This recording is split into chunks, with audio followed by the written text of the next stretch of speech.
और फिर 8 पे पहुंचे, CGPA 8 आया, 8 नहीं चलेगा और लाओ। तो अभी हमको टारगेट दिया है कि वंदे 2 अच्छी है, वंदे 3 उससे भी बेटर बनाओ। तो हम लोग लगे हुए हैं अभी वंदे 3 के डिज़ाइन में। ये वंदे 3 की डिज़ाइन होगी, ये 200 kmph पे चलेगी, और तब तक ट्रैक्स भी काफ़ी अपग्रेड हो गए होंगे। और इसमें कंप्लीट इसका जो बॉडी का डिज़ाइन है, इस बार सारा फोकस जाएगा बॉडी के डिज़ाइन पे। ये कंप्लीट जो बॉडी का डिज़ाइन है, बोगी तो बहुत अच्छी बन गई अभी, बोगी का डिज़ाइन बहुत परफेक्ट हो गया। अब कंप्लीट फोकस जाएगा बॉडी के डिज़ाइन पे। एकदम लाइट वेट एल्यूमिनियम की बॉडी बनेगी वंदे 3 में, एकदम लाइट वेट एल्यूमिनियम की बॉडी बनेगी, और उसके बीच में वैक्यूम रहेगा। यानी एल्यूमिनियम के समझो अगर 2 पीस है, 2 पीस है तो 2 पीस के बीच में वैक्यूम रहेगा, इस तरह का रहेगा। ये टोटली नई टेक्नोलॉजी है। जितनी बुलेट ट्रेन है, जितनी बहुत ही मोस्ट एडवांस ट्रेन्स हैं, उन सब ट्रेन्स में वो वाली टेक्नोलॉजी रहती है। वो टेक्नोलॉजी अभी अपने वंदे 3 में आएगी, राइट। वंदे 2 से भी और बेटर करने का प्लान है, और इसका लॉन्च होगा 2025 में लॉन्च होगा इसका।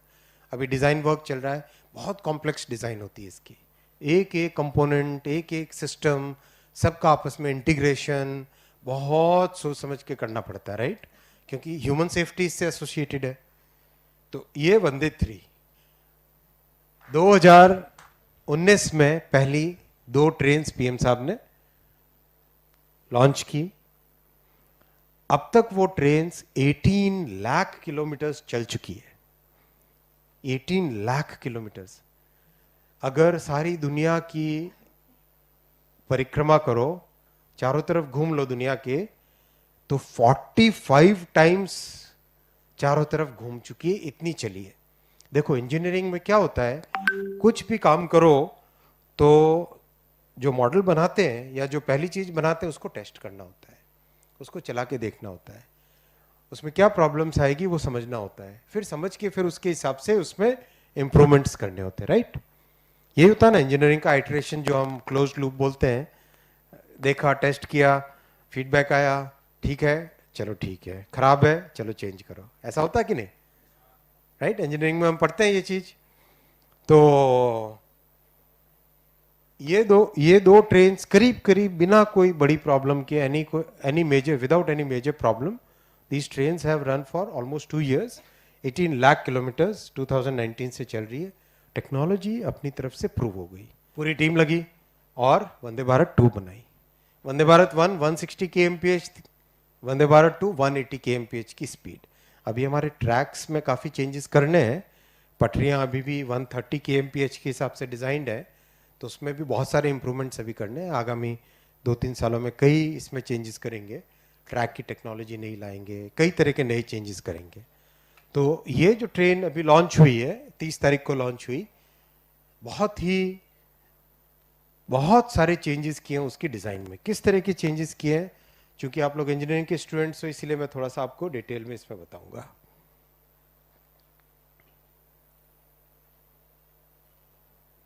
इसको कहते हैं बोगी।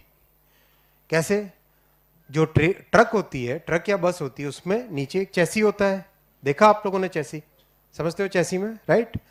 चैसी उस गाड़ी को स्ट्रेंथ देती है, गाड़ी की सारी स्ट्रेंथ चैसी पे डिपेंड होती है, राइट।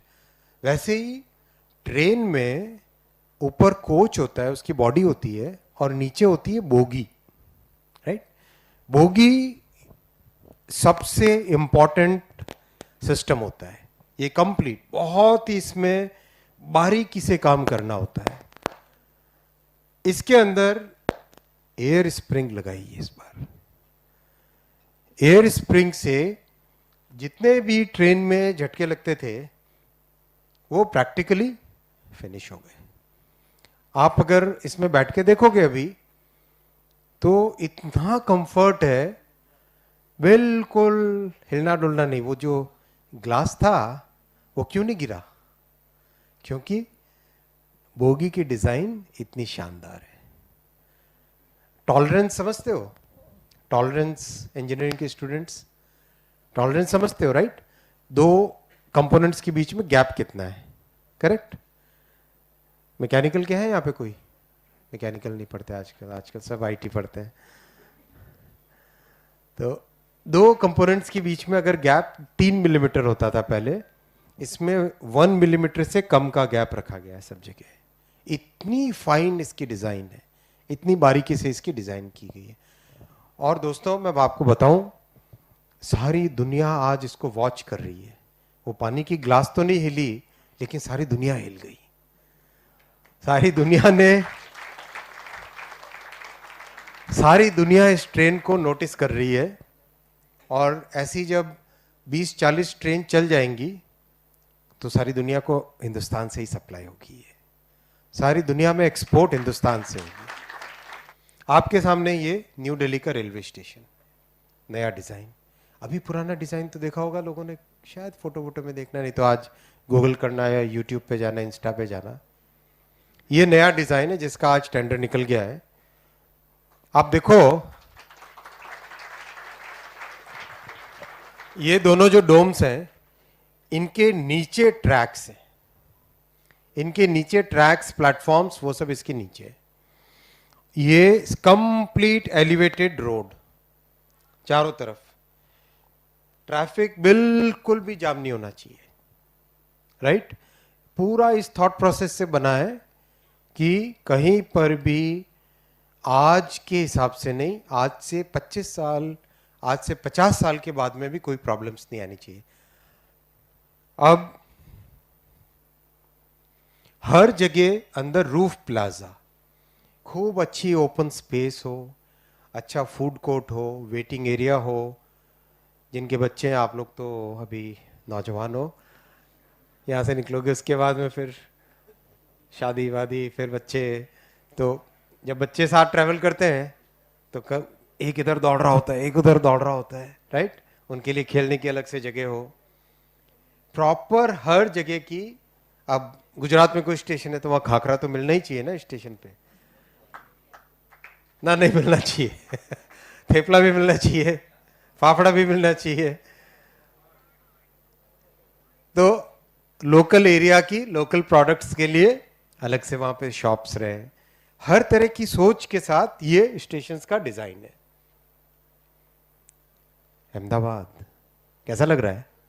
चारों तरफ एलिवेटेड रोड, एक बिल्कुल पुल जैसे फ्लाईओवर होता है वैसा। इन सब में कंस्ट्रक्शन टेक्नोलॉजी पे बहुत फोकस दिया गया है, क्योंकि करीब करीब 2000 स्टेशन बनाने हैं और अभी चालू कर रहे हैं अपन 200 स्टेशन से। सुबह तक 199 थे, वो बीच में आनंद वालों ने रोका और कहा कि हमारा भी करना है, तो फिर 199 प्लस 1 200 हो गए। आनंद स्टेशन भी ऐड हो गया इसमें। तो 200 स्टेशन अभी शुरू में ले रहे हैं, उसके बाद में और ये कंप्लीट करके और आगे जाएंगे। कंप्लीट नए तरीके से कंस्ट्रक्शन की टेक्नोलॉजी। कैसे? आप ये येलो देख रहे हो, ये सारे प्लेटफॉर्म्स हैं, येलो प्लेटफॉर्म्स है और ये बीच में ट्रैक्स है। कंप्लीट मॉड्यूलर कंस्ट्रक्शन होगा, स्ट्रक्चरल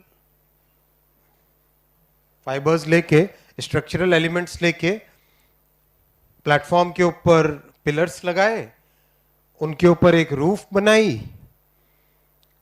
एलिवेटेड रोड बनाई चारों तरफ, एक और लेवल रूफ का, उसके ऊपर और उन्हीं पिलर्स को ऊपर लेते आए और कंप्लीट फाइनल रूफ, और चारों तरफ बड़े मल्टी मॉडल कॉम्प्लेक्स। करेक्ट। ये कंस्ट्रक्शन टेक्नोलॉजी जब आती है, आपने वीडियो में देखा होगा कई बार, अगर जिनको इंटरेस्ट है थोड़ा सा इंजीनियरिंग का, कंस्ट्रक्शन का, वो लोग वीडियो देखना। दुनिया में ऐसे ऐसे एग्जाम्पल्स हैं जिसमें 30 दिन के अंदर 5 मंजिल की बिल्डिंग खड़ी कर देते हैं। मतलब 15 घंटे के अंदर पूरा का पूरा रेलवे का स्टेशन एक जगह से दूसरी जगह शिफ्ट कर देते हैं। टोक्यो रेलवे स्टेशन आपने नाम सुना होगा। टोक्यो में, जापान में बहुत अर्थक्वेक्स आते हैं। अर्थक्वेक्स के कारण जो प्रॉब्लम आ रही थी, उस प्रॉब्लम को सॉल्व करने के लिए क्या किया उन्होंने, कैन यू इमेजिन? इंजीनियरिंग का कमाल है। देखो, 4 किलोमीटर लंबा स्टेशन है एरिया, पूरे के पूरे स्टेशन एरिया को लिफ्ट किया, जैक लगा के, हाइड्रोलिक जैक लगा के, और उसके नीचे बेयरिंग्स डाले, उसके नीचे बेयरिंग्स डाले, जैसे कि अर्थक्वेक अगर आए तो वो बेयरिंग्स हल्के हल्के मूव कर जाएंगे, स्टेशन मूव नहीं करेगा। इस तरह की टेक्नोलॉजीज दुनिया में है। और मोदी साहब ये कहते हैं कि ये दुनिया की जो बेस्ट टेक्नोलॉजीज हैं उन सबको लेके आओ। ये जो कंस्ट्रक्शन की आप टेक्नोलॉजी देख रहे हैं, ये वर्ल्ड की आज की बेस्ट कंस्ट्रक्शन टेक्नोलॉजी है, वर्ल्ड की बेस्ट कंस्ट्रक्शन टेक्नोलॉजी है। ये सब हम इन सब स्टेशंस में, इन सब कंस्ट्रक्शन में लेके आ रहे हैं। ये उसका पूरा व्यू आप हर जगह देखोगे, जितने भी शहर के मेट्रो हो, हाई स्पीड हो, बीआरटी हो, उन सब को इसके साथ जोड़ा जाता है। ये हाई स्पीड लाइन है, ये वाले जो पीछे देख रहे हो आप, हाई स्पीड लाइन है, राइट। साथ में मेट्रो का स्टेशन, साथ में बीआरटी, ये कंप्लीट एलिवेटेड रोड। और जो भी शहर की विरासत है, हजारों साल पुरानी, कई सौ साल पुरानी, उस विरासत को जोड़ के, उसको बचा के, उसको एम्पलीफाई करके, जरूरत नहीं लेजर की ना, तो उसको बचा के, उसको जोड़ के, उसको ध्यान में रखते हुए हर चीज करनी है। ये उसका डिफरेंट व्यू कंप्लीट आप देख रहे हो, एलिवेटेड रोड, ये रोड सारी एलिवेटेड रोड, हर एक स्टेशन पे एक सुंदर रूफ प्लाजा। आप कितने लोगों के शहरों में या गांव में स्टेशन है, राइट? स्टेशन के दोनों तरफ शहर होता है, लेकिन एंट्री जनरली एक ही तरफ होती है। उससे क्या होता है, शहर पूरा डिवाइड हो जाता है, राइट? कितनी तकलीफ होती है। एंट्री सिर्फ एक तरफ है, रेलवे लाइन बीच में से जा रही है, आधा शहर इधर रह गया, आधा शहर इधर रह गया, करेक्ट? तो शहर को जोड़ने वाला बनना चाहिए, शहर को डिवाइड करने वाला नहीं होना चाहिए, ऐसा बोलते हैं पीएम साहब। तो दोनों तरफ एंट्री होनी चाहिए और एक तरफ से दूसरी तरफ जाने का अच्छा रास्ता होना चाहिए, सुगम रास्ता, कोई तकलीफ नहीं आए उसमें बीच में। दिव्यांग जो व्हील चेयर पे आ रहे हैं हमारे साथी, उनको भी कोई तकलीफ नहीं आए, हर तरह का सोच के बनाओ। तो अब हर स्टेशन पे जो डेवलपमेंट चल रहा है उन सब में इसी तरह का ध्यान है। फिर ग्रीन बिल्डिंग होनी चाहिए, हर एक जगह सोलर, हर एक जगह एनर्जी कंजर्वेशन, बिल्कुल फ्यूचरिस्टिक सोच। इन सब के स्टेशंस के एस्टिमेट्स बन गए, डिजाइन्स बन गए, सैंक्शंस हो गए और टेंडर निकल गए और कई जगह काम चालू हो गया। ये भी अहमदाबाद कि इसके अलग अलग व्यूज, अंदर रूफ प्लाजा, ये बाहर से मेन व्यू। ये सूरत, सूरत में स्टेशन के बिल्कुल पास में बस स्टैंड है, ये वाला बस स्टैंड, राइट? तो बस स्टैंड, बस स्टेशन और स्टेशन, रेलवे स्टेशन दोनों इंटीग्रेट होने चाहिए, अलग अलग नहीं होने चाहिए। कितने देखो, ये पूरी की पूरी एलिवेटेड रोड। लोग कहते थे कि कब बनेगा कब बनेगा, ऑलरेडी कॉन्ट्रैक्टर ने मोबिलाइजेशन चालू कर दिया है, राइट? 10-15 दिन पहले कॉन्ट्रैक्ट अवार्ड हुआ था, करीब करीब 6-7 महीने पहले डिजाइन अप्रूव हुई थी, टेंडर हुआ, टेंडर के बाद में अप्रूवल हुआ, अप्रूवल होके अब इस पे काम चालू हो गया है। तो अगेन सेम एलिमेंट्स, ये कंप्लीट रूफ प्लाजा बन रहा है पटरियों के ऊपर, पटरियों के बाहर वाला एरिया है, इसमें multi modal high rise building और चारों तरफ एलिवेटेड रोड, करेक्ट? ये चीज सब जगह हर एक स्टेशन पे बनेगी, सब में रूफ प्लाजा, अच्छे से बड़ा वेटिंग एरिया, जितने भी एलिमेंट्स हैं आसपास सब इंटीग्रेट होना चाहिए। अब छोटा स्टेशन लो, उधना, इतना सोच समझ के बिल्कुल मंदिर वाले तरीके से स्टेशन का डिजाइन किया। ये सोमनाथ का मंदिर, ये भुज की साइड का, भुज में से कौन है, भुज वाली साइड से है कोई? कैसा है अभी स्टेशन उसके कंपैरिजन में? जोरदार, एकदम जोरदार, ताली बजाओ इनके लिए। इसमें भी रूफ प्लाजा। मैं क्यों बता रहा हूं ये, कि चाहे स्टेशन अहमदाबाद का हो, दिल्ली का हो, सूरत का हो, भुज का हो, जालना का हो, फालना का हो, कहीं का भी हो, छोटे से छोटा स्टेशन हो उसको वर्ल्ड क्लास बनाना है। डिफरेंस नहीं करना है कि बड़े स्टेशन पे सारी फैसिलिटी, छोटे स्टेशन पे नहीं, वैसा नहीं है। मोदी जी ने बहुत स्पष्ट बोला है, पीएम साहब ने बहुत स्पष्ट बोला है कि चाहे जो स्टेशन बनाओ उसको वर्ल्ड क्लास ही बनाना है। टाइम लगेगा, बहुत आसान है फ्री ये सब कह के एकदम कुछ टाइम के लिए रिलीफ दे देना, लेकिन बहुत मेहनत लगती है। एक दम लगा के मेहनत करके ऐसा फाउंडेशन बनाओ जो कई कई वर्षों तक लोगों को बेनिफिट देता रहे। आपके सामने रिपोर्ट कार्ड रखना बहुत ज़रूरी है। पीएम साहब ने 199 बोला, अब 200 हो गया आज। उसमें से 134 के मास्टर प्लान बन गए करीब करीब। 65 के कंप्लीट डिज़ाइन अप्रूवल में केवल आर्किटेक्चरल चीज़ देखने की बात नहीं होती, उसका अंदर से किस तरह का स्ट्रक्चर का डिज़ाइन है, किस तरह की रूफ प्लाजा बनेगी, किस तरह का आगे ट्रैफिक का डिज़ाइन है। जो सिविल इंजीनियरिंग पढ़ रहे हैं यहाँ पे, सिविल इंजीनियरिंग वाले हैं कोई? आप हो, राइट? सिविल में कितना कॉम्प्लेक्सिटी के साथ देखना पड़ता है सारी चीज़ें, कंप्लीट एस्टिमेट बनाना, कंप्लीट उसका प्लान बनाना। तो वो सब डिज़ाइन 65 के डिज़ाइन अप्रूव हो गए, 47 के टेंडर्स हो गए और 34 स्टेशंस पे आज काम चल रहा है।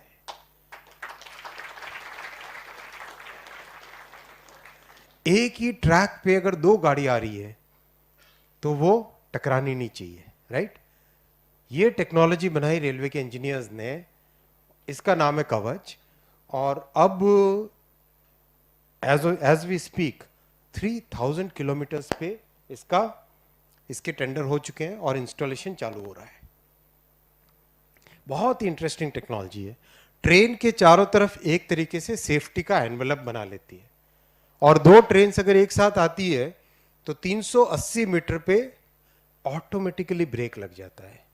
तो इसकी टेस्टिंग के लिए, मैं तो इंजीनियर हूं, तो मुझे लगता है कि इंजीनियरिंग को तो एक रहता है ना कीड़ा तो रहता है कि गुड टेस्ट करनी चाहिए। तो टेस्टिंग के लिए गए सिकंदराबाद, तो जाओ, पूरे रास्ते में जनरल मैनेजर साहब बोलते रहे कि साहब आप मत चढ़ो इसमें गाड़ी में, आप मत जाओ, मैंने हम कर लेंगे ना टेस्टिंग। मैं कहा चक्कर क्या है, क्यों मना कर रहे हैं, बार बार मना करें, नहीं नहीं सर आप मत जाओ ना, आप मत बैठो, हम कर लेंगे टेस्टिंग। तो फिर हमने कहा ठीक है, एक तरफ मैं बैठूंगा, दूसरी ट्रेन में बैठेंगे हमारे रेलवे बोर्ड के चेयरमैन साहब।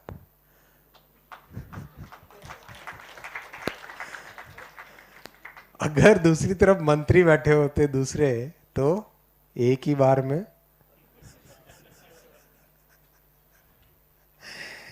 लेकिन बहुत सक्सेसफुल टेस्ट हुआ। ये देखो चलेगी ये सेम ट्रैक पे दो, एक तरफ से चेयरमैन साहब आ रहे थे, एक तरफ मैं बैठा था, सेम ट्रैक पे दोनों गाड़ियां आ रही। देखिए कवच अपने से रोकने की कोशिश कर रहा है। ड्राइवर साहब आप तो ब्रेक नहीं लगा रहे हैं। एग्जैक्टली 380 मीटर पे दोनों गाड़ियां एग्जैक्टली वहां पे रुक गए। What an experience it was, I cannot share it with you. It was like surreal। जैसे ना वो जो ब्रेक होता है, इसमें पाँव से ब्रेक नहीं होता है, हाथ में होता है ब्रेक, राइट? तो हम लोग क्लोजली वॉच कर रहे हैं कि ड्राइवर कहीं उसको ब्रेक तो नहीं लगा देगा। लोको पायलट ने ब्रेक नहीं लगाया, कवच ने अपना ब्रेक का इस तरह का लीवर होता है, राइट, अपने आप कोई टच नहीं किया हुआ उसको, अपने आप ब्रेक लग रहा है। वो भूतों वाली फिल्में देखते थे ना, दरवाजा साए साए हवा चल रही है, अचानक दरवाजा दौड़ डर लगा। वाकई अमेजिंग एक्सपीरियंस था।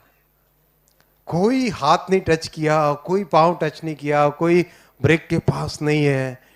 मतलब मैं तो एकदम ऐसे देख रहा था ड्राइवर की तरफ, वो कहीं खट कहीं से पांव दबा देगा कुछ, कहीं नहीं नहीं कहीं कुछ नहीं दबाया उसने। कवच ने एग्जैक्टली 380 मीटर्स पे अपने आप ब्रेक लगाए। That's the beauty of technology, that's the power of technology, right? That's the technology made in India, designed in India, designed for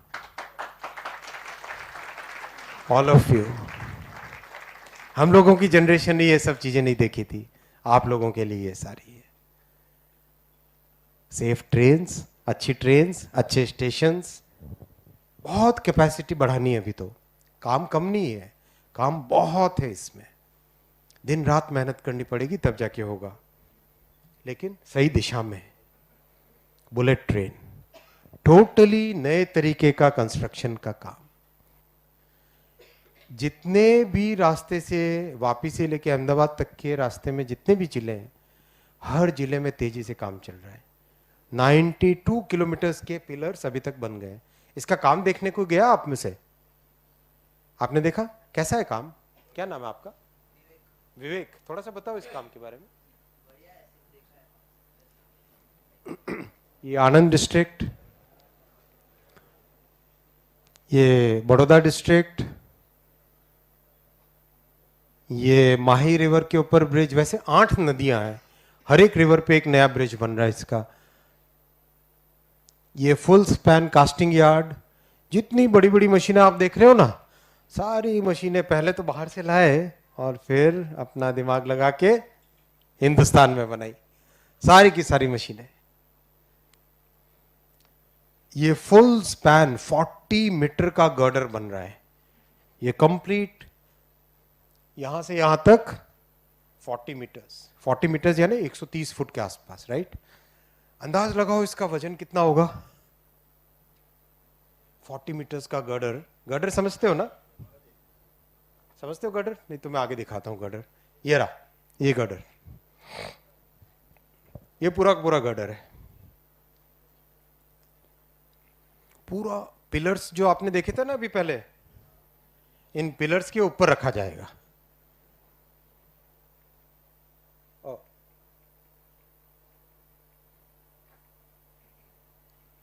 ये जो पिलर्स देखे आपने, ये 2 पिलर्स के बीच में एक गर्डर लगेगा, बराबर है? इन 2 पिलर्स के ऊपर एक गर्डर लगेगा, उस गर्डर के ऊपर पटरी बनेगी, उस पटरी के ऊपर ट्रेन दौड़ेगी। ये टेक्नोलॉजी है, राइट? तो एक पिलर, 2 पिलर, 2 के बीच में 40 मीटर का गैप है। 40 मीटर के गैप में एक गर्डर लगेगा, फिर इसके आगे वाला, फिर वही 40 मीटर का गैप, राइट? इस तरह की कंस्ट्रक्शन की टेक्नोलॉजी है। अंदाजा लगाओ एक गर्डर की वजन कितनी होगी? ये वाला गर्डर जो इसको ये बड़ी सी क्रेन उठा रही है ना, हाँ करेक्ट है, अंदाजन आसपास कितना? 1100 टन, 1100 टन, 1100 टन। 1100 टन का अंदाजा लगाओ। एक ट्रक कितना टन लेके जाती है? 20 टन। बड़ी ट्रक जो होती है डाले वाली, छोटी नहीं, 20 ट्रक लेके जाती, राइट? तो 20 ट्रक के हिसाब से कितनी ट्रक?